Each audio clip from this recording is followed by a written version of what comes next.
창원 외곽의 한 장례식장.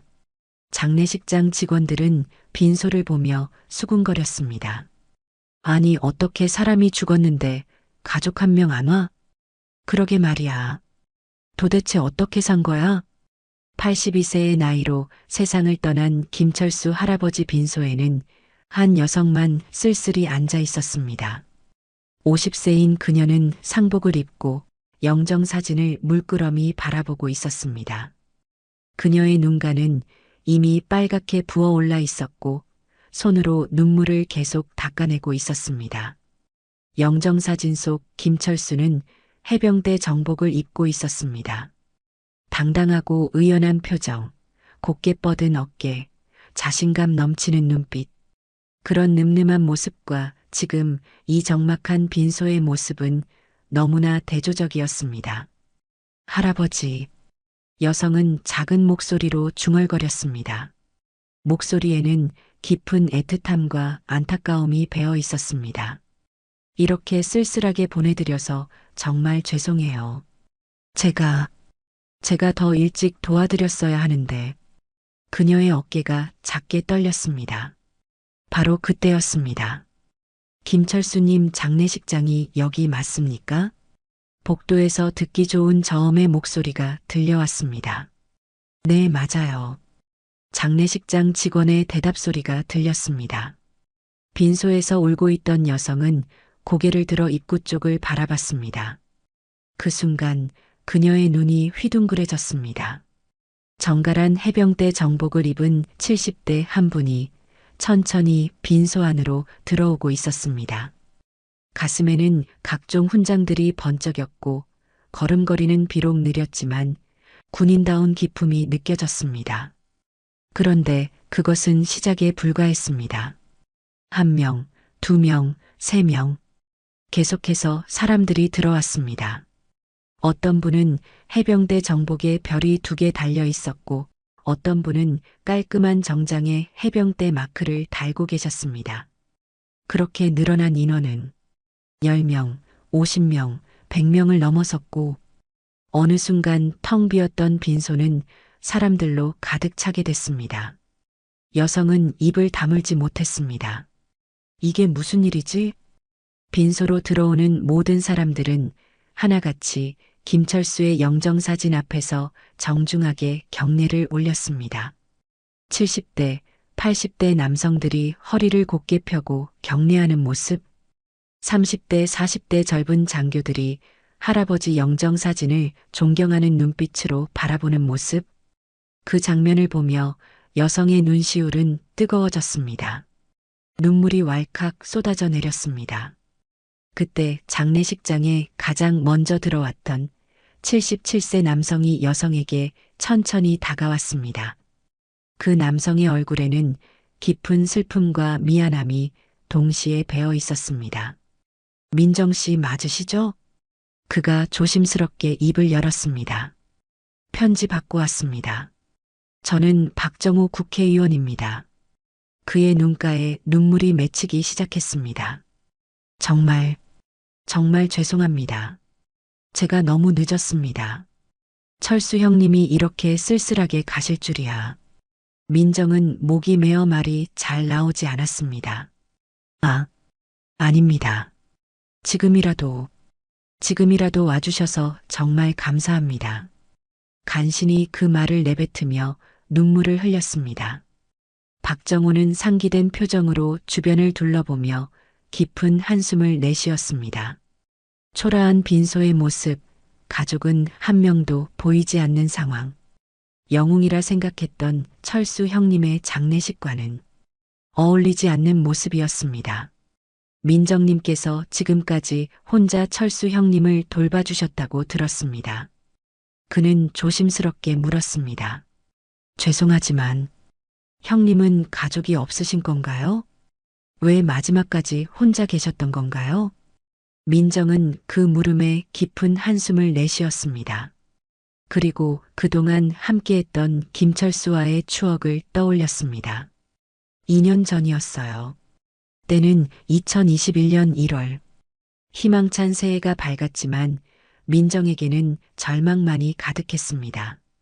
20년간 전업주부로 살아온 민정에게 남편이 믿을 수 없는 배신을 한 겁니다.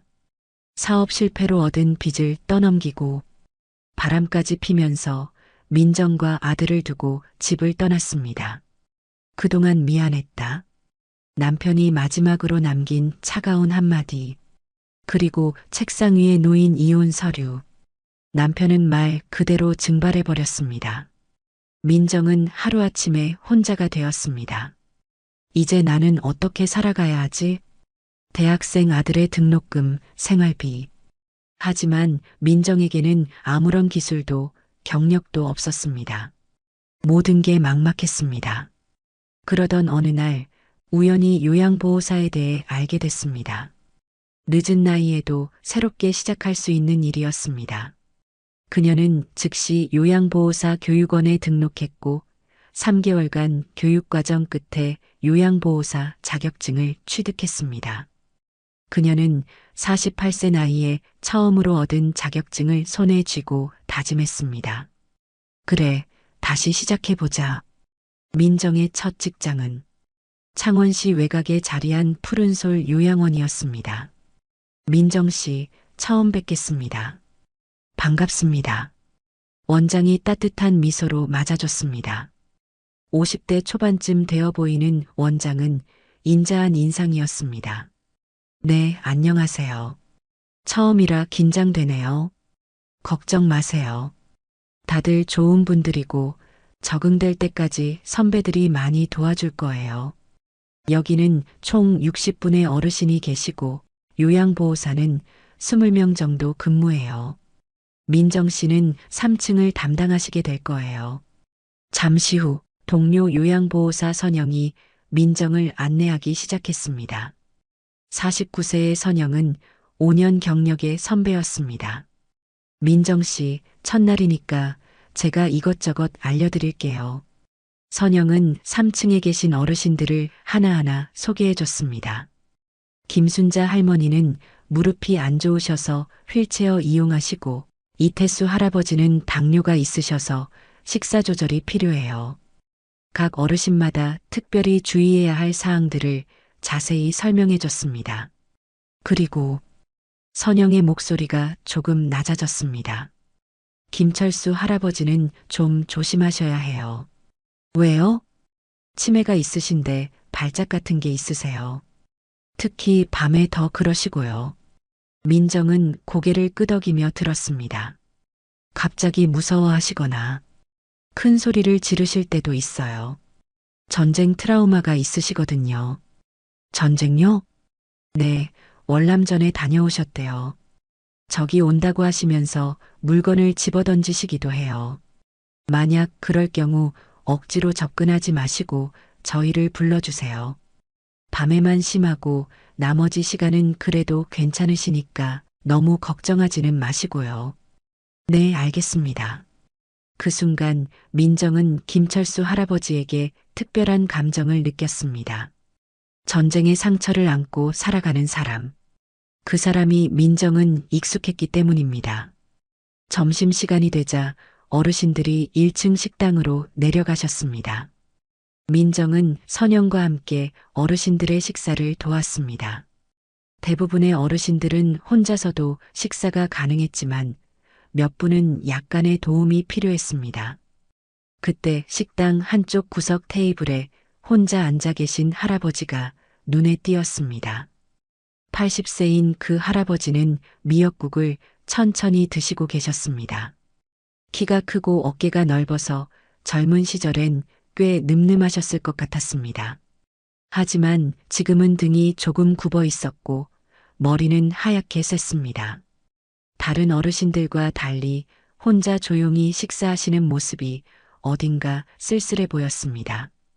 저분이 김철수 할아버지세요? 민정이 선영에게 작은 목소리로 물었습니다. 네, 맞아요. 평상시엔 저렇게 조용하세요. 민정은 조심스럽게 김철수에게 다가갔습니다. 안녕하세요. 저는 새로 온 민정이라고 해요. 김철수는 숟가락을 든 채로 천천히 고개를 들어 민정을 바라봤습니다. 처음엔 경계하는 듯한 눈빛이었지만 곧 온순한 표정으로 바뀌었습니다. 아, 새로 오신 분이시군요. 목소리는 낮고 차분했습니다. 예의 바른 어투였습니다. 네, 앞으로 3층 어르신들을 돌보게 되었어요. 잘 부탁드려요. 민정이라. 좋은 이름이네요. 저는 김철수입니다. 김철수는 작은 미소를 지었습니다. 그 미소에서 민정은 할아버지의 따뜻한 마음을 느낄 수 있었습니다. 선영이 말한 것과는 달리 굉장히 신사적이고 온화한 분이었습니다. 오후 시간에도 김철수는 조용했습니다. 다른 어르신들이 TV를 보거나 이야기를 나눌 때도 혼자 창가에 앉아 조용히 바깥을 바라보고 계셨습니다. 가끔 민정과 눈이 마주치면 고개를 살짝 숙여 인사하셨습니다. 하지만 그날 저녁 민정은 선영의 말이 무슨 뜻인지 깨닫게 되었습니다. 갑자기 복도 끝에서 큰 소리가 들려왔습니다. 저기다. 적군 발견. 민정은 깜짝 놀라 소리가 난 곳으로 뛰어갔습니다. 김철수 할아버지 방에서 소리가 나고 있었습니다. 쾅! 방 안에서 무언가 떨어지는 소리도 들렸습니다. 할아버지, 무슨 일이세요? 민정이 문을 열고 들어가니 김철수는 침대 옆에서 이불을 꽉 움켜쥐고 있었습니다. 눈에는 극도의 공포가 서려 있었고 온몸이 부들부들 떨고 있었습니다. 침대 옆 탁자 위에 있던 물컵이 바닥에 떨어져 깨져 있었습니다. 모두 전투 준비. 베트콩이 온다. 김철수는 민정을 보고도 누군지 알아보지 못하는 듯 했습니다. 할아버지, 저예요. 괜찮아요. 민정이 조심스럽게 다가가려 하자 김철수가 손을 내저었습니다. 오지 마. 김철수의 목소리는 공포로 가득했습니다. 노인이 아니라 젊은 군인이 된 것 같았습니다. 선영과 다른 요양보호사들이 뛰어왔습니다. 민정 씨, 조심해요.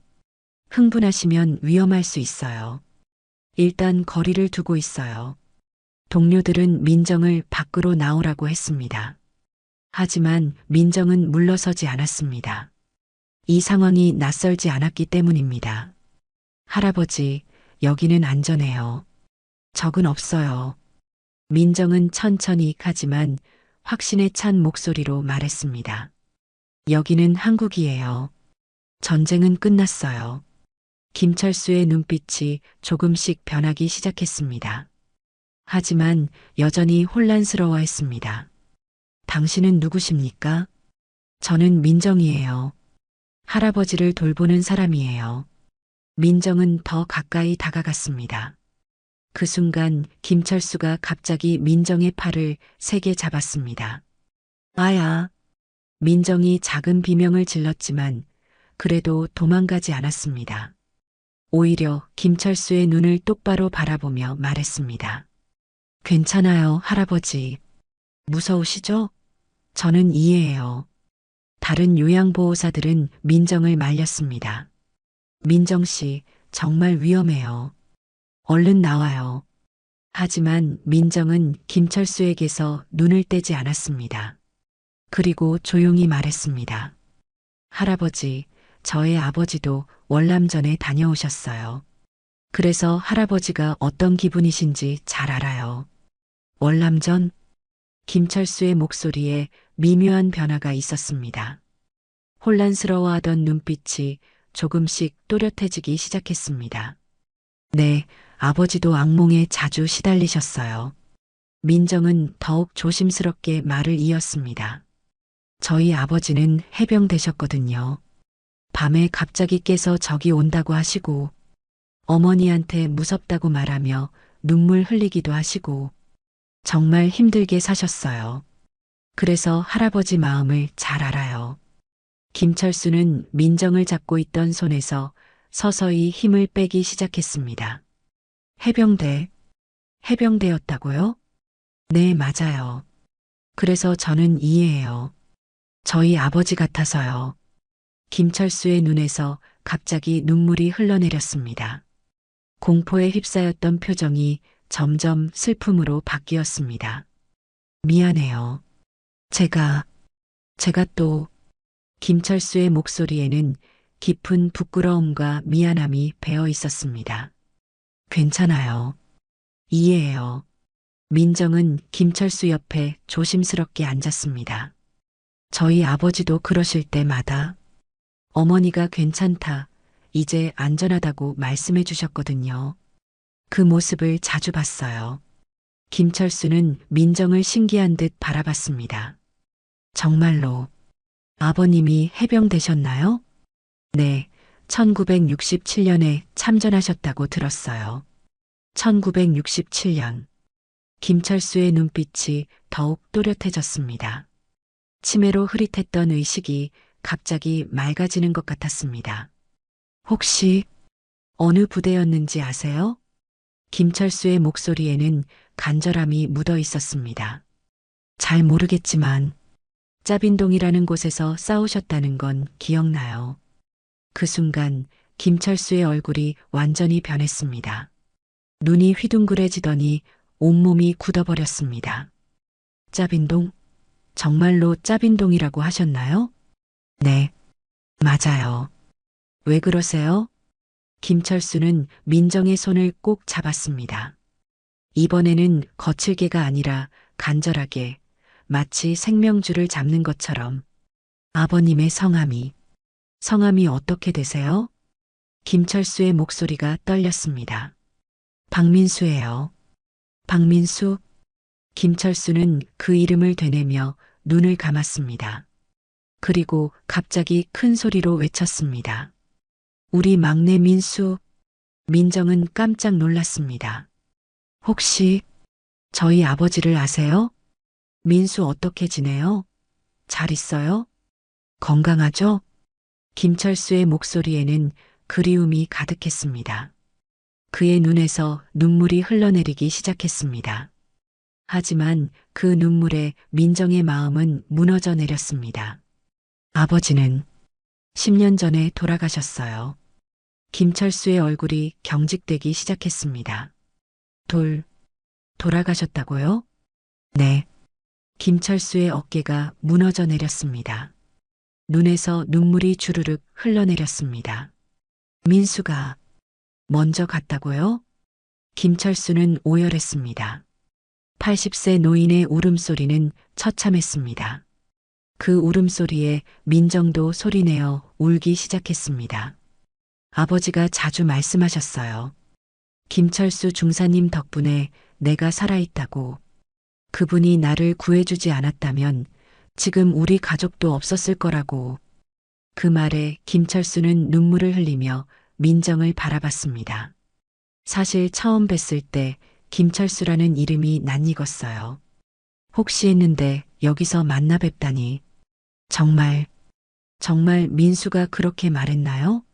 네, 할아버지는 저희 아버지의 영웅이셨어요. 저희 아버지를 구해주셔서 정말 감사합니다. 김철수의 울음이 더욱 격해졌습니다. 내가 더 일찍 찾았어야 했는데. 그날 밤 김철수는 민정과 오랫동안 이야기를 나눴습니다. 민수는 저희 소대 막내였어요. 정말 용감한 아이였죠.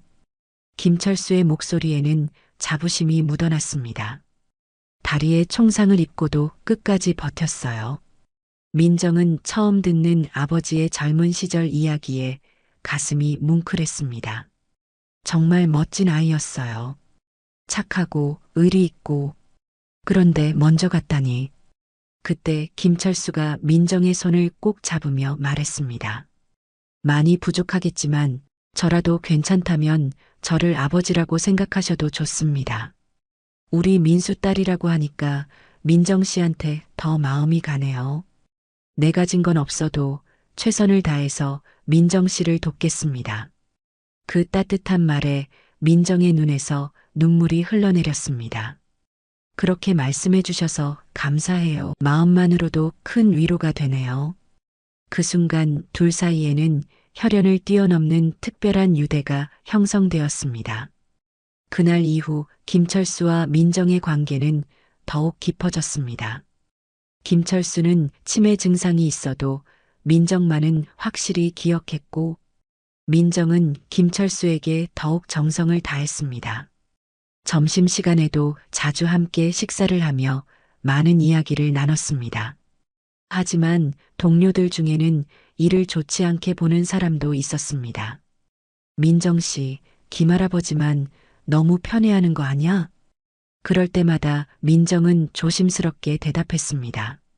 죄송해요. 제가 너무 티가 났나요? 앞으로 조심할게요. 하지만 마음속으로는 철수에 대한 특별한 감정을 숨길 수 없었습니다.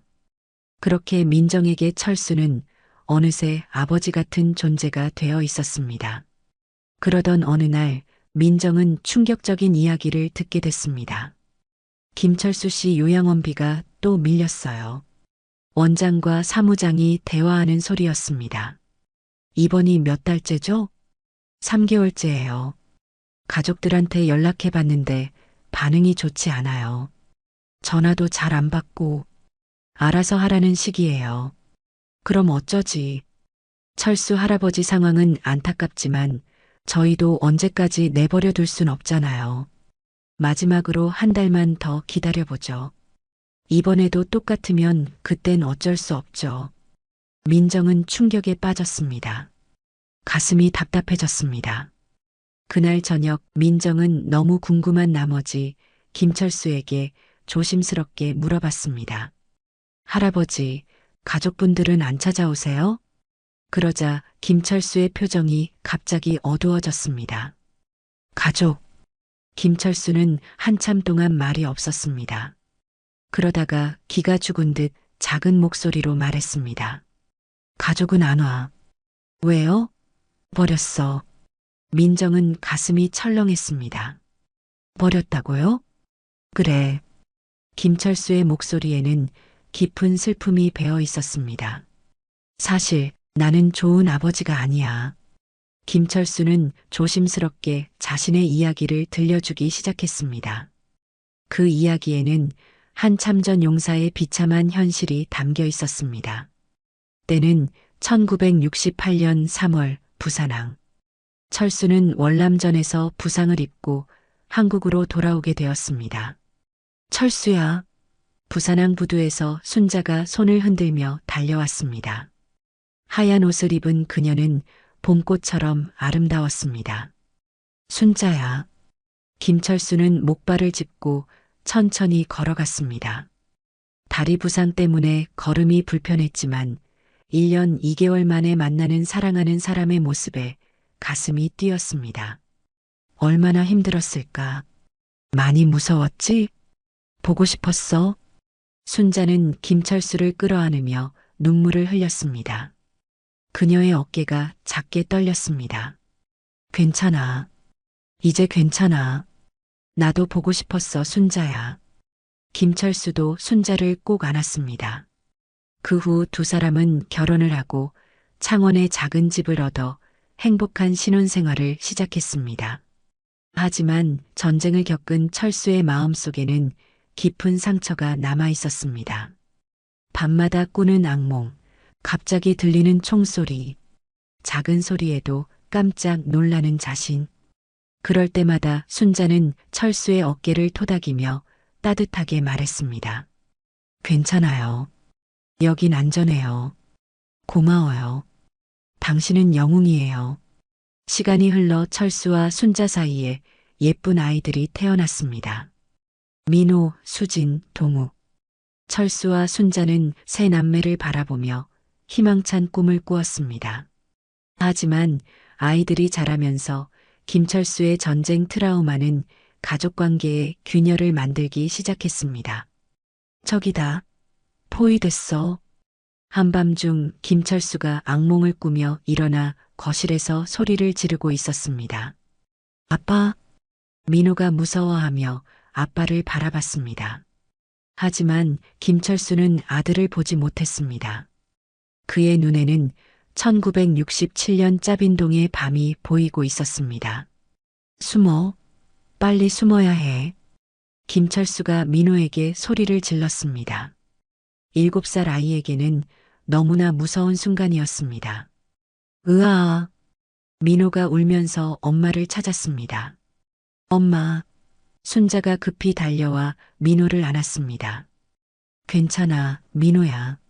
하지만 민호는 반복되는 아버지의 전쟁 트라우마에 아버지를 무서워하기 시작했습니다. 수진이와 동욱이도 마찬가지였습니다.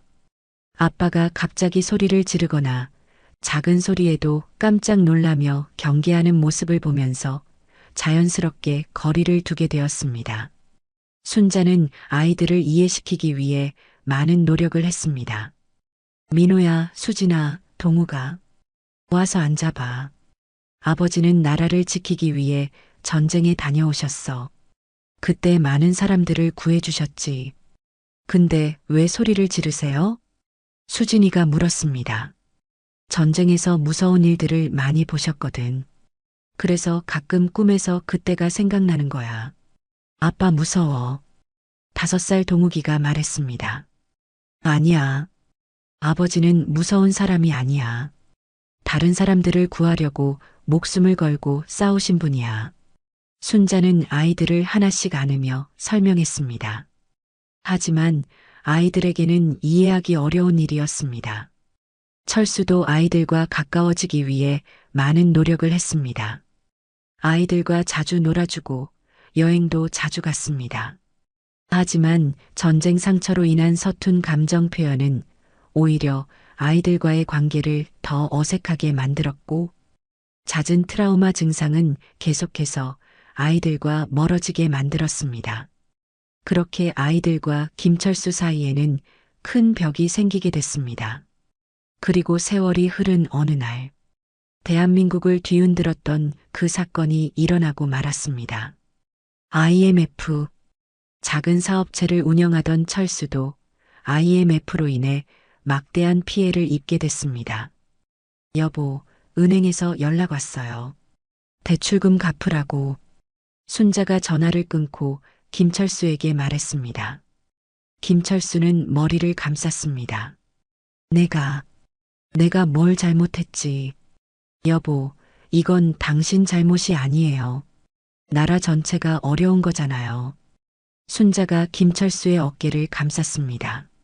하지만 회사가 망했어. 가족들을 먹여 살릴 방법이 없어.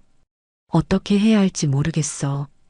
김철수는 절망에 빠져 술에 손을 대기 시작했습니다. 1병, 2병. 그렇게 매일 2~3병씩 술을 마셨습니다. 술에 취하면 트라우마 증상이 더욱 심해졌습니다.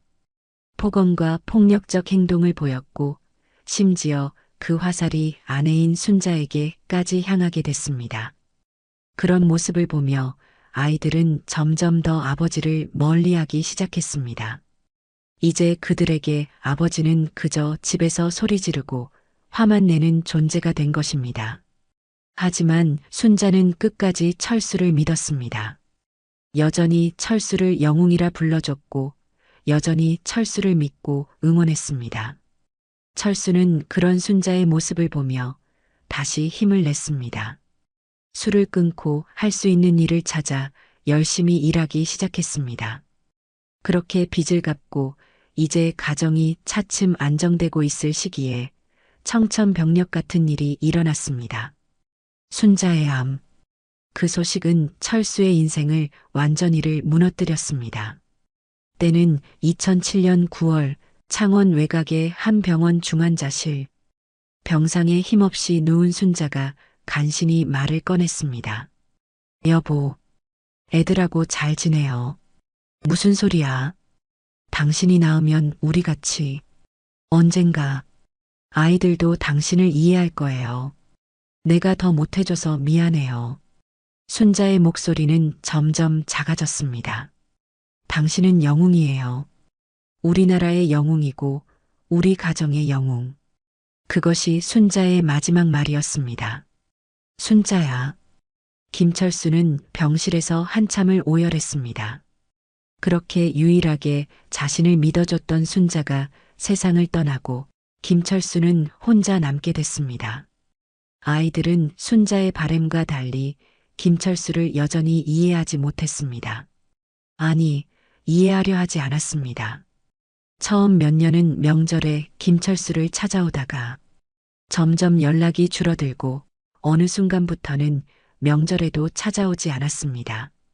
그렇게 김철수는 10년을 넘게 혼자 쓸쓸히 살아갔습니다. 그러던 어느 날이었습니다. 할아버지, 할아버지.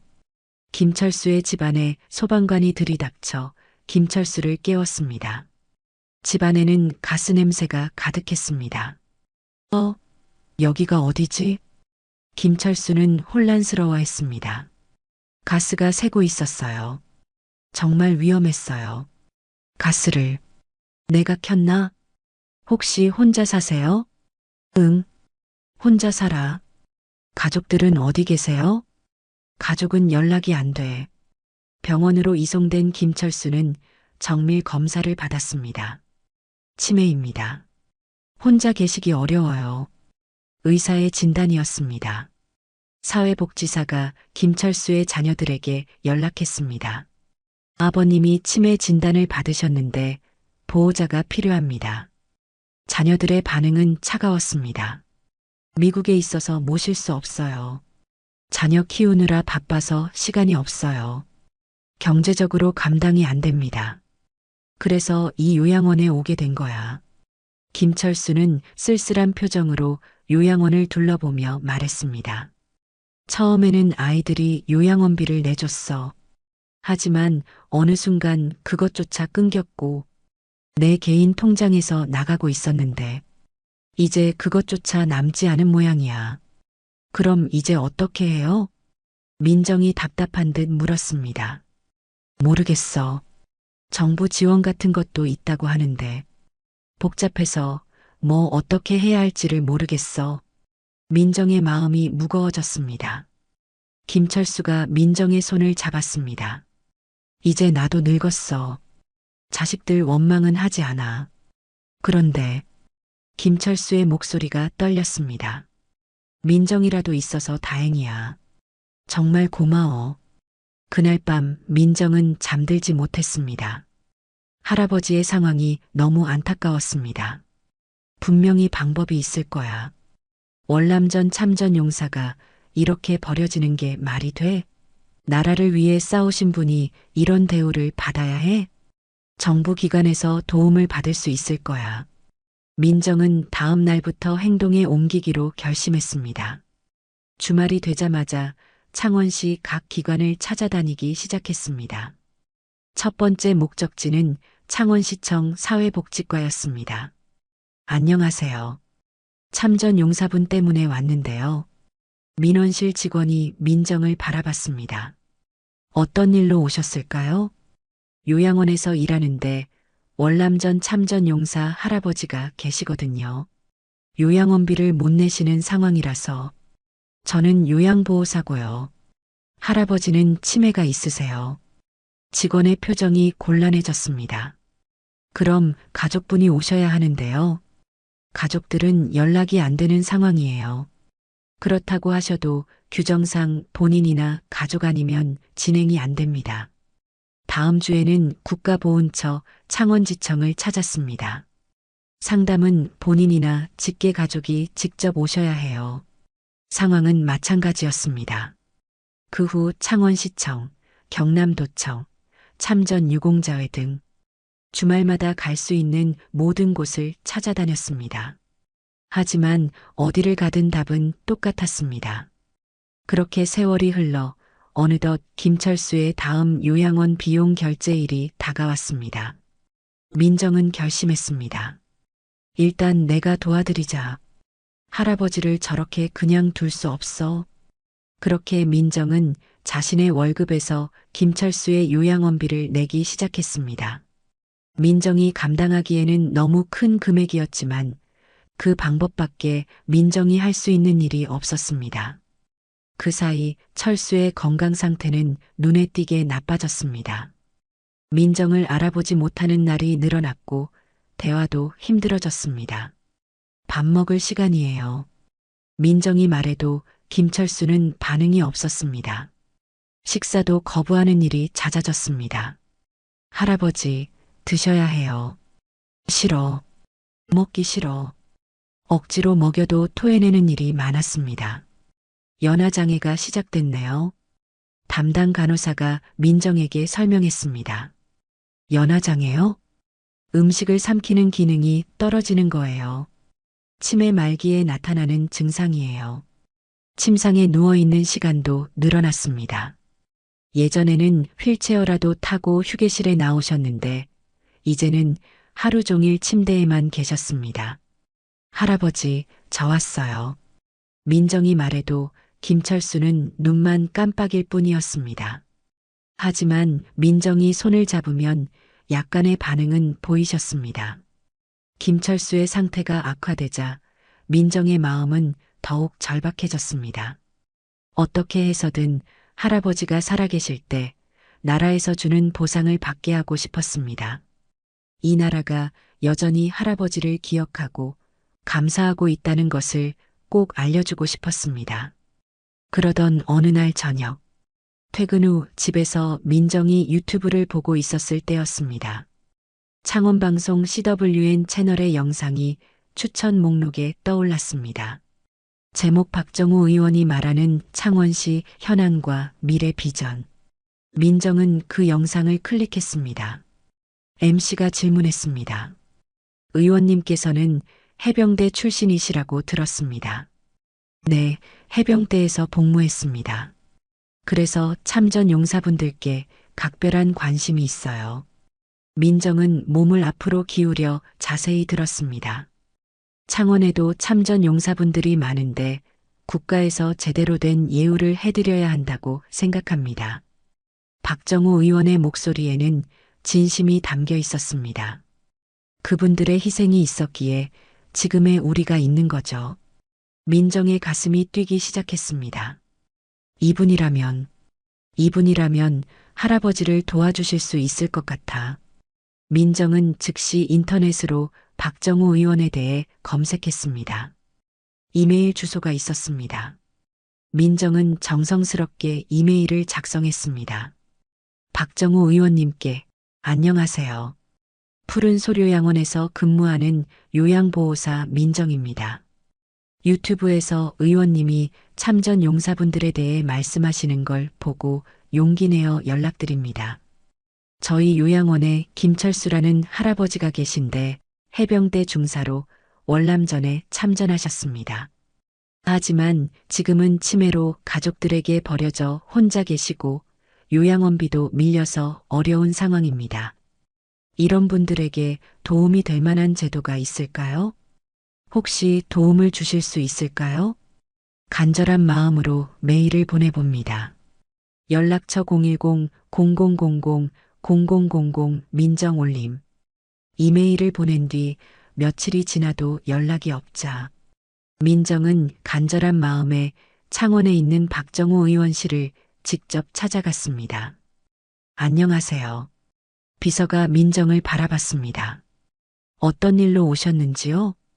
월남전 참전용사 할아버지 때문에 이메일 보냈는데 답장이 없어서. 아, 그런가요? 지금 국정감사와 예산안 심사 기간이라 정말 바쁘세요. 일정이 너무 타이트해서. 비서의 표정이 곤란해 보였습니다. 우선 이메일로 내용을 다시 보내주시면 재검토해 보겠습니다. 민정은 실망스러웠지만 할 수 있는 일이 없었습니다. 알겠습니다. 그러던 12월의 어느 날이었습니다. 간호사가 급히 민정에게 뛰어왔습니다. 민정 씨, 급히 와보세요. 무슨 일이에요? 김철수 할아버지 상태가. 민정은 급히 김철수의 방으로 뛰어갔습니다. 김철수는 침대에 누워 거친 숨을 쉬고 있었습니다. 할아버지. 김철수의 얼굴은 창백했고 호흡이 불규칙했습니다. 민정은 김철수의 손을 꼭 잡았습니다. 곧 구급차가 도착했습니다. 민정은 구급차에 함께 탔습니다. 할아버지, 괜찮을 거예요. 제가 여기 있어요. 민정은 김철수의 손을 놓지 않았습니다. 병원에 도착해서 응급실로 들어갔습니다. 의사가 김철수를 진찰했습니다. 흡인성 폐렴 같네요. 상태가 좋지 않습니다. 치료하면 나아질 수 있는 거죠? 나이도 많으시고 기저질환이 있어서 최선을 다해보겠지만 의사의 표정이 어두웠습니다. 잠시 후 밤 11시 의사가 민정을 불렀습니다. 폐렴이 심하고 회복이 어려울 것 같습니다. 마음의 준비를 하시는 게 좋을 것 같아요. 민정의 눈에서 눈물이 흘러내렸습니다. 할아버지 편안하시게 해주세요. 평생 고통스럽게 살아오셨어요. 네, 최대한 편안하게 해드리겠습니다. 민정은 김철수 옆에 앉았습니다. 할아버지, 저 여기 있어요. 김철수는 민정의 목소리에 반응했습니다. 눈을 살짝 떴습니다. 민정아. 김철수가 간신히 말했습니다. 네, 할아버지. 고맙다. 김철수의 목소리는 거의 들리지 않았습니다. 저도 고마웠어요. 할아버지는 진정한 영웅이세요. 김철수는 작은 미소를 지었습니다. 그리고 민정의 손을 꼭 잡았습니다. 민수 만나면 안부 전해줄게. 그 말을 끝으로 김철수는 평안한 표정으로 눈을 감았습니다. 그리고 천천히 숨을 거두었습니다. 민정은 김철수의 손을 놓지 못했습니다. 눈물이 계속 흘러내렸습니다. 한참 뒤 간호사가 들어와 조심스럽게 말을 건넸습니다. 장례식장 준비하셔야 해요. 시신 안치는 하루 정도 가능합니다. 민정은 정신을 차렸습니다. 현실적인 문제가 남아 있었습니다. 장례식 준비. 민정은 요양원에서 받은 연락처로 직접 가족들에게 전화했습니다. 안녕하세요. 푸른 소요양원 민정이라고 하는데요. 아버님이 돌아가셨어서 연락드려요. 네. 냉담한 대답이었습니다. 장례는 어떻게 하실 건지. 저희는 참석하기 어려울 것 같아요. 아버님이 돌아가셨는데요. 죄송합니다. 전화가 끊어졌습니다. 둘째, 셋째, 다른 자식들도 마찬가지였습니다. 민정은 허탈했습니다. 그리고 가족들이 원망스러웠습니다. 결국 민정은 혼자 김철수의 장례식을 준비했습니다. 자신의 적은 예금을 털어서 장례비를 마련했습니다. 꽃도 많이 주문하지 못했습니다. 민정의 형편으로는 한계가 있었습니다. 이렇게 쓸쓸하게 보내드려서 죄송해요, 할아버지. 민정은 빈소에 혼자 앉아 울었습니다. 한편 박정호 의원은 창원 지역구 일정을 마치고 사무실에 돌아왔습니다. 예산안 심사와 여러 일정 때문에 밀린 업무들이 산더미였습니다. 잠시 의자에 앉아 쉬고 있을 때 비서가 들어왔습니다. 의원님, 얼마 전 푸른 소요양원에서 이메일이 와 있었어요. 급한 일인 것 같은데 좀 봐주시겠어요? 어떤 내용이지? 김철수라는 월남전 참전용사 할아버지에 대한 도움 요청이에요. 박정호의 얼굴이 변했습니다. 김철수? 그는 빠르게 이메일을 뒤지기 시작했습니다. 이메일함에는 그동안 바쁜 업무로 인해 보지 못한 이메일이 수백 통 쌓여 있었습니다. 김철수라는 이름으로 검색을 하자 하나의 이메일이 떴습니다. 이메일을 읽자 박정호의 얼굴은 창백해지기 시작했습니다. 지금 당장 요양원에 가봐야겠어요. 박정호는 급히 푸른 소요양원으로 향했습니다. 안녕하세요. 국회의원 박정호입니다. 김철수님을 찾고 있습니다. 김철수 할아버지는 어젯밤에 돌아가셨어요. 어젯밤에요? 네, 폐렴으로. 박정호는 주먹을 꽉 쥐었습니다. 눈시울이 붉어지기 시작했습니다. 내가 조금만 더 일찍 왔어도. 그는 즉시 휴대폰을 들어 해병대 전우회 회장에게 연락했습니다. 김철수 중사님이 어젯밤에 돌아가셨습니다. 박정호의 목소리가 떨렸습니다. 가족도 없다고 합니다. 지금 혼자 쓸쓸히 계실 겁니다. 해병으로서, 전우로서 국가 영웅에 대한 최대의 예우를 해드립시다. 그렇게 해병들의 등장으로 쓸쓸히 끝날 것만 같던 김철수의 장례식이 따뜻한 활기로 가득 차게 된 것입니다. 철수 형님이 그렇게 힘들게 사셨을 줄은. 박정호는 민정의 이야기를 듣고 안타까운 표정으로 말했습니다. 정말 감사합니다. 마지막까지 철수 형님을 돌봐주셔서. 박정호의 목소리에는 깊은 감정이 배어 있었습니다. 박정호가 뒤에 서 있던 한 분을 앞으로 불렀습니다. 이분은 김태영 예비역 중장님입니다. 해병대 전후의 회장님이시죠. 김태영은 77세의 나이에도 불구하고 고든 자세로 서 있었습니다. 가슴에는 각종 훈장들이 번쩍였고 해병대 정복이 단정했습니다. 저의 은인의 마지막을 이렇게 정성스럽게 모셔주셔서 정말 감사합니다. 김태영이 깊숙이 고개를 숙였습니다. 박정호는 계속해서 다른 분들을 소개했습니다. 이분은 이강수 회장님이에요. K건설회사를 운영하고 계시죠.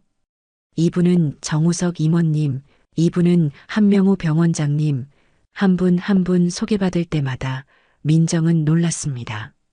모두 사회각계각층에서 성공한 인물들이었습니다. 그런 분들이 김철수 할아버지 때문에 이렇게 먼 길을 오셨다니. 할아버지가 한없이 자랑스러웠습니다. 박정호는 민정의 손을 잡으며 진심으로 말했습니다. 이제 저희가 모든 걸 맡을게요. 민정님은 편하게 형님을 보내주세요. 비용은 걱정하지 마세요. 김태영 중장이 앞으로 나섰습니다. 전우들, 형님 가시는 길 쓸쓸하지 않게 끝까지 지켜드리자. 네, 중장님. 마지막까지 함께 하겠습니다. 그 순간 빈소는 완전히 다른 분위기가 되었습니다. 텅 비어서 을씨년스러웠던 공간이 갑자기 활기차고 따뜻해졌습니다. 형님이 그때 얼마나 든든했는지. 우리 막내들 챙겨주시느라 본인은 항상 나중이셨어. 맞아, 맞아. 우리가 실수해도 대신 야단 맞아주시고. 하나둘씩 추억이 쏟아져 나왔습니다. 민정은 처음 듣는 이야기들에 가슴이 뭉클했습니다. 형님 덕분에 지금 우리가 있는 거지. 이강수 회장이 감회에 젖어 말했습니다. 한명우 병원장도 고개를 끄덕였습니다. 형님이 없었다면 내가 의사가 될 수 있었을까? 민정은 눈물이 났습니다. 할아버지가 얼마나 따뜻한 분이셨는지 새삼 느껴졌습니다. 민정도 조심스럽게 입을 열었습니다. 저희 아버지도 할아버지 덕분에 살 수 있었어요. 순간 빈소가 조용해졌습니다. 모든 사람들이 민정을 바라봤습니다. 아버님도요? 김태영 중장이 물었습니다. 네, 박민수라는 이름이에요. 할아버지도 아시더라고요. 그 순간 전우들의 얼굴이 일제히 변했습니다. 박민수? 혹시 그 막내 민수? 이강수 회장이 놀라며 일어났습니다. 정말 기가 막힌 인연이네요. 그의 목소리가 떨렸습니다. 민수의 딸이 형님을 마지막까지 모셨다니. 김태영 중장이 중얼거렸습니다. 우연이 아니야. 이건 운명이야. 민수는 어떻게 지내나요? 한 전우가 조심스럽게 물었습니다. 민정은 잠시 망설이다가 말했습니다. 돌아가셨어요. 전우들의 얼굴이 어두워졌습니다. 민정은 분위기를 풀며 대화를 이어나갔습니다. 아버지가 살아계실 때 김철수 중사님 얘기를 자주 하셨는데 제가 이렇게 만나서 마지막까지 함께 했다는 얘기를 들으면 아버지가 참 좋아하실 거예요. 전우들의 표정이 밝아졌습니다. 아버지 말로는 할아버지가 전쟁 영웅이셨다는데 어떤 일이 있으셨던 거예요? 할아버지한테 몇 번 여쭤봤는데 말씀을 잘 안 하시더라고요. 그때 김태영 중장이 일어나서 김철수의 영정사진 앞에 섰습니다. 철수 형님은 정말 우리나라 최고의 전사이자 영웅이셨습니다. 그의 목소리에는 깊은 존경이 담겨 있었습니다. 그날 밤을 잊을 수가 없어요. 때는 1967년 2월 14일 밤 11시 30분 짜빈동 꽝 갑작스런 폭음과 함께 3소대 전방 철조망이 폭파되었습니다. 고요했던 밤이 순식간에 전장으로 변했습니다. 적이다. 전원 전투 준비. 27세의 김철수 중사가 우렁찬 목소리로 외쳤습니다. 3소대를 지휘하는 그의 목소리에는 당황함보다는 냉정함이 있었습니다. 박민수, 엎드려. 20세의 박민수 이등병이 당황하며 사방을 둘러봤습니다. 중사님, 앞쪽에서 소리가. 조명탄 쏴. 적이 얼마나 되는지 확인해야 해. 김철수는 침착하게 명령했습니다. 전장의 경험이 그를 차분하게 만들었습니다. 조명탄이 터지면서 하늘이 환해졌습니다. 그 순간 모든 사람들이 숨을 삼켰습니다. 이럴 수가. 너무 많아. 22세의 김태영 소위가 놀라며 말했습니다. 갓 임관한 신참 장교였던 그에게는 처음 보는 광경이었습니다. 400m 전방에 검은 개미떼처럼 적군이 몰려오고 있었습니다. 숫자를 셀 수 없을 정도로 많았습니다. 소위님, 당황하지 마세요. 김철수가 김태영에게 확신에 찬 목소리로 말했습니다. 부상병들을 안전한 곳으로 옮겨주세요. 제가 적들을 막겠습니다. 김철수는 M1 게런드 소총을 들고 엎드렸습니다. 400m 거리에서 적 지휘관들을 노렸습니다. 탕, 탕, 정확한 사격이 이어졌습니다. 적 지휘관 한 명이 쓰러졌습니다. 탕, 탕, 또 다른 지휘관이 쓰러졌습니다. 김철수의 정밀 저격으로 적군의 첫 번째 공격이 혼란에 빠졌습니다. 지휘관을 잃은 적군은 진격을 멈추고 우왕좌왕했습니다. 중사님, 정말 대단하십니다. 20세 이강수 이등병이 감탄하며 말했습니다. 아직 끝나지 않았어. 준비하고 있어. 김철수는 냉정했습니다. 이것은 시작에 불과하다는 것을 알고 있었습니다.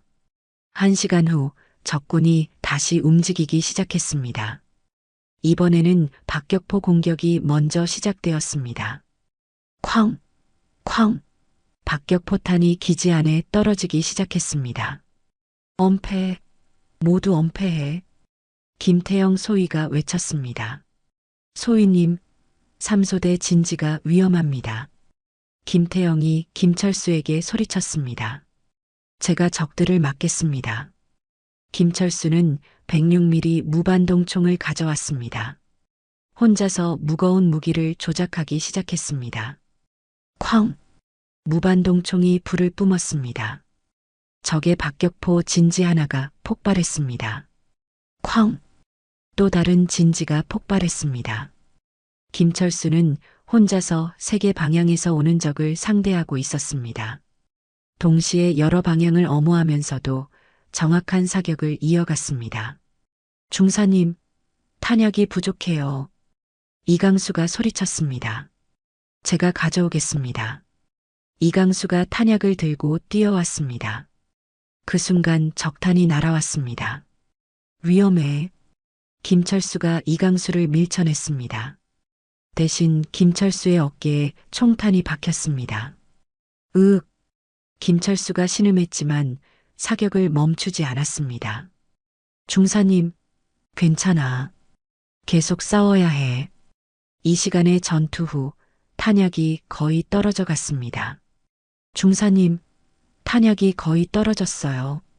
박민수가 절망적인 목소리로 소리쳤습니다. 김철수는 자신의 마지막 탄창을 확인했습니다. 15발이 남아 있었습니다.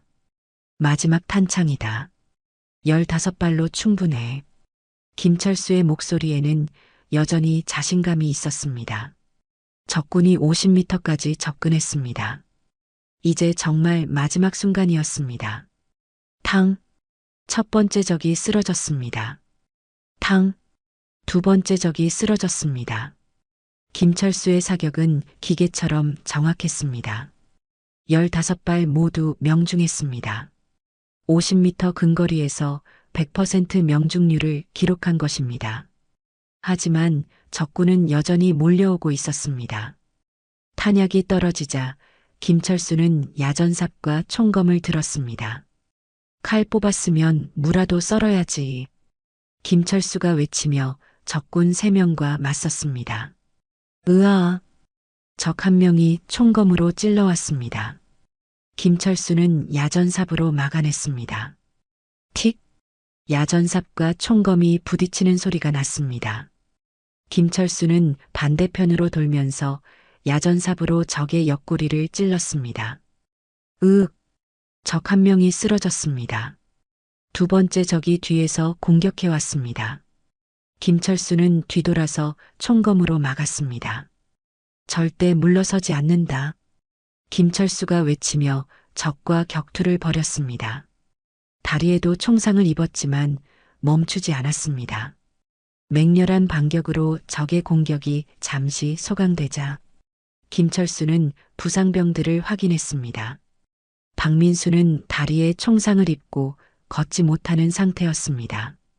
민수야, 견뎌. 집에 돌아가야지. 김철수가 박민수를 업고 안전한 동굴로 이동했습니다. 중사님, 저 때문에 우리는 해병이다. 끝까지 함께 간다. 김태영 소위도 다리에 부상을 입고 쓰러져 있었습니다. 소위님, 포기하지 마세요. 김철수가 김태영을 업고 뛰었습니다. 나라에 돌아가서 훌륭한 군인이 되셔야죠. 어깨와 다리에 총상을 입은 상태에서도 김철수는 14명을 모두 안전한 동굴로 옮겼습니다. 마지막으로 김철수는 혼자 동굴 입구에서 최후의 방어를 했습니다. 새벽 7시가 넘어서야 아군 헬기 지원이 도착했습니다. 헬기다. 헬기가 왔어. 부상병들이 기뻐했습니다. 김철수는 의식을 잃어가면서도 마지막으로 보고했습니다. 부상병 14명 모두 살아있습니다. 중사님, 중사님. 김태영이 김철수를 흔들었습니다. 김철수는 헬기에서 의식을 잃기 전 마지막으로 말했습니다. 고생했다. 우리는 해병이다. 그리고 그는 의식을 잃었습니다. 전투 결과 이 전투에서 한국군은 전사 15명, 부상 33명. 하지만 적군은 전사 246명, 그 중에서 김철수 혼자 60명 이상을 사살한 것으로 추정되었습니다. 무엇보다 중요한 것은 김철수의 구출로 14명이 생존했다는 것이었습니다. 김태영 중장이 눈물을 닦으며 말했습니다. 형님 덕분에 저희 모두 살 수 있었습니다. 만약 형님이 아니었다면 빈손은 숙연해졌습니다. 민정은 말문이 막혔습니다. 정말 대단한 분이셨군요. 민정의 목소리가 떨렸습니다. 그런데 그런 영웅이 이렇게 쓸쓸하게 돌아가셨다는 게 너무 안타까워요. 전우들도 모두 공감했습니다. 김태영 중장이 말했습니다. 국가가 제대로 못해드린 거죠. 박정우 의원이 앞으로 나섰습니다. 그 부분은 제가 최선을 다해서 철수 형님의 명예를 회복하도록 하겠습니다. 정말요? 민정이 놀라며 물었습니다. 네, 이건 의원이자 전우로서 반드시 해야 할 일입니다. 박정호의 목소리에는 강한 의지가 담겨 있었습니다. 그렇게 밤은 깊어갔지만 아무도 잠들지 않았습니다. 계속해서 김철수에 대한 이야기들이 나왔습니다. 하나하나가 모두 따뜻한 추억들이었습니다. 그리고 12월 23일 오전 10시 발인이 시작되었습니다. 장례식장 앞마당에는 해병대 전우들이 도열해 있었습니다. 관 위에는 태극기와 해병대기가 나란히 놓여 있었습니다. 김철수 중사님을 모시고 갑니다. 김태영 중장이 큰 소리로 외쳤습니다. 경례. 300여 명이 일제히 거수 경례를 했습니다. 그 광경은 정말 장엄했습니다. 형님, 마지막 길 함께 갑니다. 화장장까지의 길은 장엄한 행렬이었습니다. 앞에는 태극기와 해병대기를 든 사람들이, 뒤에는 전우들이 함께 걸었습니다. 모든 의식이 끝나고 마지막 순간 민정이 앞으로 나갔습니다. 할아버지, 편안히 가세요. 민정의 목소리가 떨렸습니다. 아버지를 만나면 저 대신 전해주세요. 영웅과 함께해서 영광이었다고. 눈물이 주르륵 흘러내렸습니다. 김철수의 관이 천천히 화장로 안으로 들어갔습니다. 모든 사람들이 마지막 경례를 했습니다. 안녕히 가세요, 철수 형님. 편안히 쉬세요. 감사했습니다. 그렇게 김철수는 마지막 길을 떠났습니다. 혼자가 아니라 수백 명의 전우들과 함께. 시간이 흘러 2023년 1월 창원방송 뉴스 시간. 박정호 국회의원과의 신년 인터뷰가 나왔습니다. 인터뷰가 진행되던 중 박정호는 조심스럽게 입을 열었습니다. 지난달 정말 위대한 영웅이 세상을 떠났습니다. 월남전에서 14명의 전우를 구하신 김철수 중사님이라는 분입니다. 그런데 그런 영웅이 치매에 걸려 가족들에게 버려진 채 요양원에서 쓸쓸하게 돌아가셨습니다.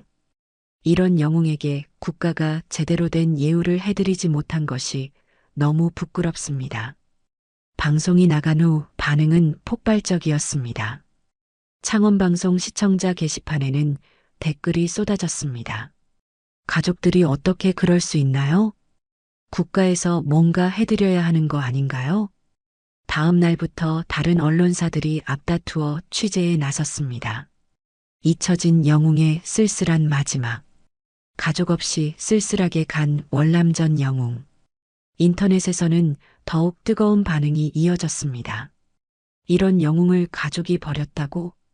자식들은 양심이 있나? 태극무 공훈장 추서해야 한다. TV 토론 프로그램에서도 연일 다뤄졌습니다. 참전용사 예우 실태가 이 정도라니 정말 충격적입니다. 미국 시애틀에 살고 있던 철수의 아들 민호는 한국계 미국인 커뮤니티를 통해 이 이야기를 알게 되었습니다.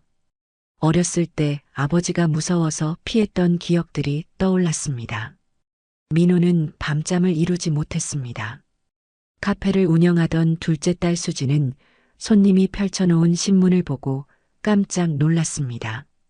사진 속 영정 사진이 아버지의 모습이었습니다. 기사를 읽을수록 가슴이 아팠습니다. 내가 뭘 한 거지? 수지는 눈물을 흘렸습니다. 막대 동욱은 회사 동료 때문에 이 사실을 알게 됐습니다. 동욱아, 이거 내 아버지 아니야? 뭐라고요? 동욱이 기사를 보니 아버지의 이야기였습니다. 동욱은 깊은 자책감에 빠졌습니다. 언론 보도가 계속되면서 가족들에 대한 사회적 관심도 높아졌습니다. 민호가 다니던 시애틀 한인교회에서는 이 이야기가 화제였습니다. 아무리 그래도 아버지인데. 민호는 교회 사람들의 시선이 부담스러웠습니다. 수진의 카페에도 손님들이 수군거렸습니다. 여기 사장님 아버지가 그분이라던데. 정말요? 참 이해가 안 되네. 수진은 고개를 들 수 없었습니다. 동욱의 회사에서도 동료들이 조심스럽게 물어봤습니다. 동욱 씨 아버님이 그분 맞아요? 그런데 왜? 동욱은 대답하기가 어려웠습니다. 시간이 지나면서 세 남매는 각자 깊은 성찰의 시간을 가졌습니다. 한편 박정호 의원은 약속을 지키기 위해 쉬지 않고 노력했습니다. 국방부, 보훈처, 청와대를 오가며 김철수의 공적을 알렸습니다. 그리고 그 노력은 6개월 후 드디어 결실을 맺었습니다. 2023년 7월 보훈처에서 공식 발표가 있었습니다. 고 김철수 중사에게 태극무 공훈장을 추서하고 국가유공자 1급으로 인정하기로 결정했습니다. 보상금은 2천만 원으로 책정되었으며 국립대전현충원 안장이 승인되었습니다. 박정호 의원이 이 소식을 들었을 때의 기쁨은 말로 표현할 수 없었습니다. 그는 즉시 민정에게 전화했습니다. 민정님, 좋은 소식이 있어요. 무슨 소식이에요? 철수 형님이 태극무 공훈장을 받으시게 됐어요. 그리고 국가유공자로 인정받으셨어요. 민정은 전화기를 들고 울었습니다. 정말요? 정말이에요? 네, 정말입니다. 할아버지가 하늘에서 얼마나 기뻐하실까요? 하지만 박정호 의원은 복잡한 문제에 직면했습니다. 보상금을 받을 사람이었습니다. 법적으로는 직계 가족인 자녀들이 받을 권리가 있었습니다. 하지만 도덕적으로는 그들은 아버지를 버렸습니다. 박정호는 고민 끝에 결정했습니다. 직접 만나서 이야기하자. 박정호는 김철수의 자녀들에게 하나씩 연락했습니다. 안녕하세요. 국회의원 박정호입니다. 네, 안녕하세요. 가족들의 목소리는 위축되어 있었습니다. 아버님이 태극무 공훈장을 받으시게 되었고 국가유공자로 인정받으셨습니다. 정말요? 민호의 목소리에 놀라움이 묻어났습니다. 그리고 보상금도 나왔어요. 한번 만나서 이야기하시죠. 민정에게도 연락했습니다. 가족과 보상금 관련 얘기를 나눌 텐데 민정 씨도 함께 자리해 주세요. 저도요? 저는 가족이 아닌데. 아닙니다. 민정 씨는 가족과 같은 분이에요. 꼭 함께 해주세요. 며칠 후 박정호 의원 사무실에 모든 사람들이 모였습니다. 세 남매의 얼굴에는 깊은 변화가 있었습니다. 모두 수척해 보였고 눈에는 깊은 후회가 서려 있었습니다. 민정도 긴장한 표정이었습니다. 김철수 할아버지의 자녀들을 처음 만나는 순간이었습니다. 박정호 의원이 자리를 정리하며 말했습니다. 오늘 이 자리를 마련한 이유는 철수 형님의 국가보상에 대해 논의하기 위해서입니다.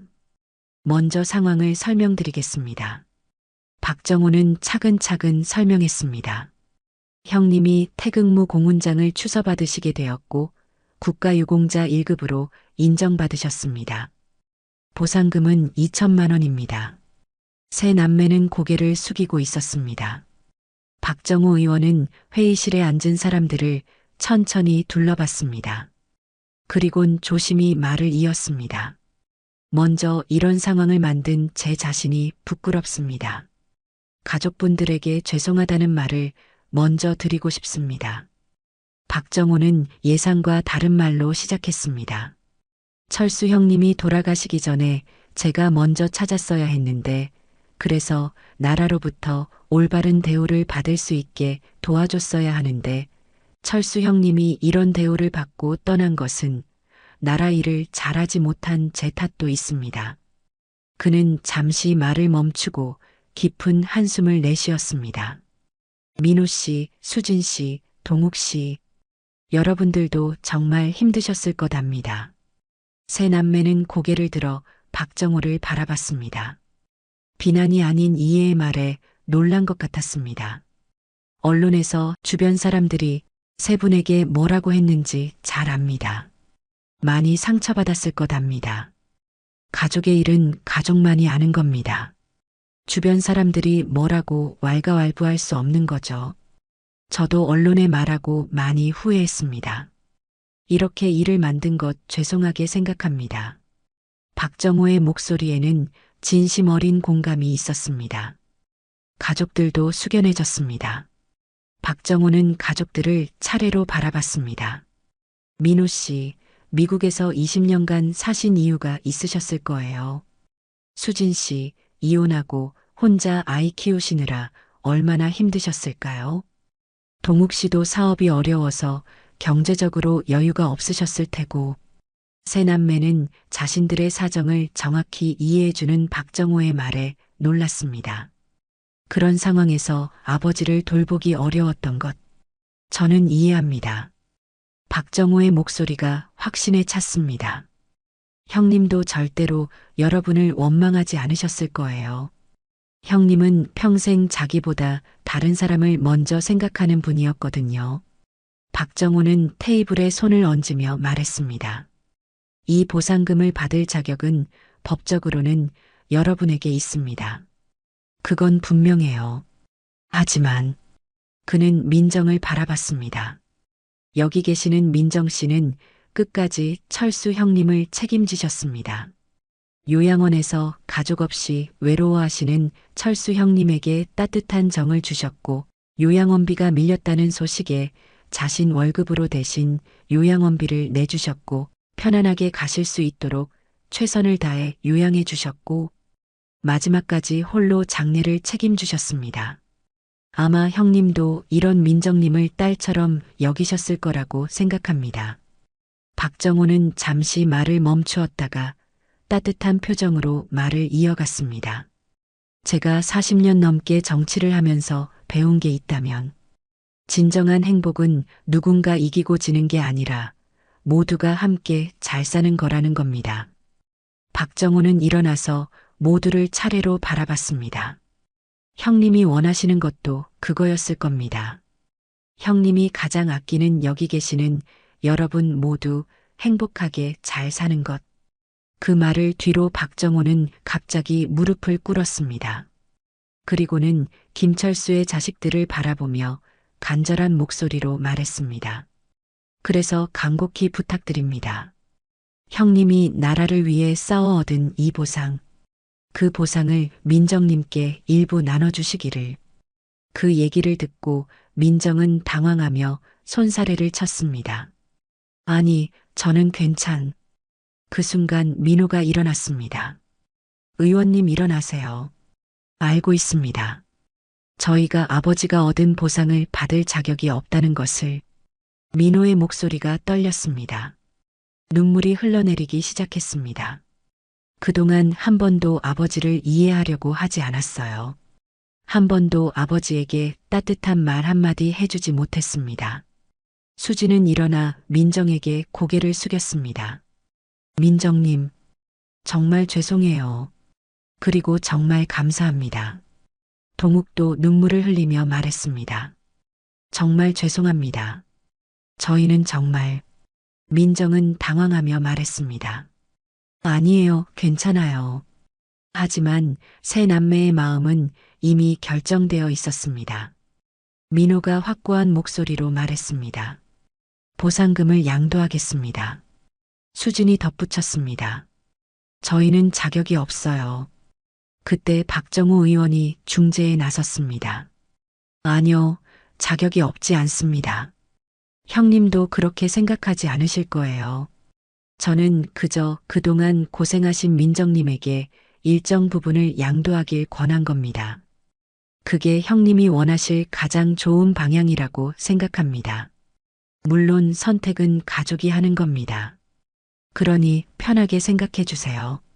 세 자매는 모두 기쁜 마음으로 고개를 끄덕였습니다. 네, 그렇게 하겠습니다. 박정호 의원은 감동하며 말했습니다. 정말 감사합니다. 철수 형님도 하늘에서 웃고 계실 거예요. 그렇게 전쟁 영웅 김철수는 국가로부터 정당한 보상을 받았고 그가 아끼는 가족과 민정 씨도 그가 남긴 선물을 이어받게 되었습니다. 그 후 1년이 흘렀습니다. 국립대전현충원은 이른 아침부터 포근한 봄 기운이 감돌았습니다. 김철수 중사의 묘소 앞에는 이른 아침부터 사람들이 모여들기 시작했습니다. 김철수의 묘소는 1년 전과는 완전히 달라져 있었습니다. 검은 화강암으로 만들어진 묘비에는 금색 글씨로 새겨져 있었습니다. 해병대 중사 김철수 1940년 3월 15일부터 2022년 12월 19일까지 태극 무공훈장, 추서 짜빈동 전투 영웅, 14명을 구한 용감한 전사. 묘비 양옆에는 태극기와 해병대기가 바람에 펄럭이고 있었습니다. 깔끔하게 정리된 잔디밭 위에는 하얀 국화꽃들이 가득 놓여 있었습니다. 오전 10시가 되자 참석자들이 하나둘 도착하기 시작했습니다. 가장 먼저 도착한 것은 민정이었습니다.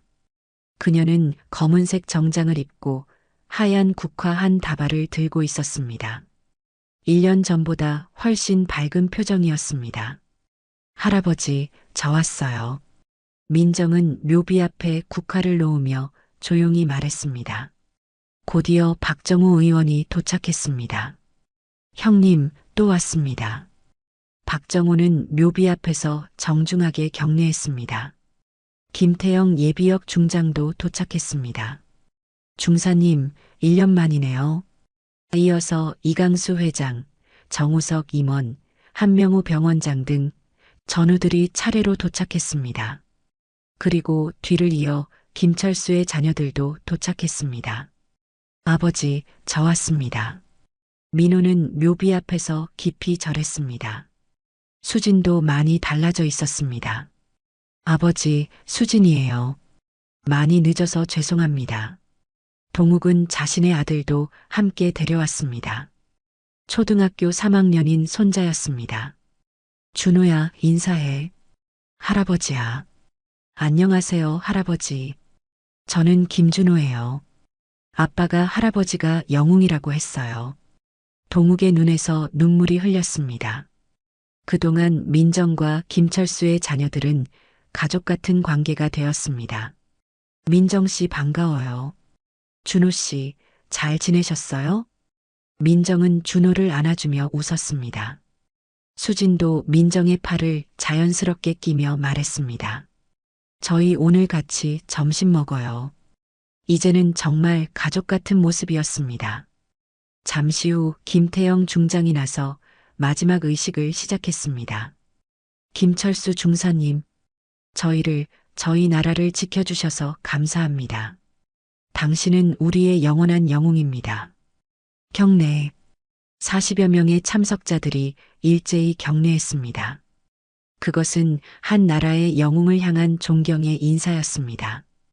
지금까지 김철수 전쟁 영웅에 대한 이야기를 들어주셔서 감사합니다. 이 이야기를 나라를 위해 희생해 주신 모든 영웅들께 바칩니다. 감사합니다. 지금까지 구름 같은 이야기였습니다.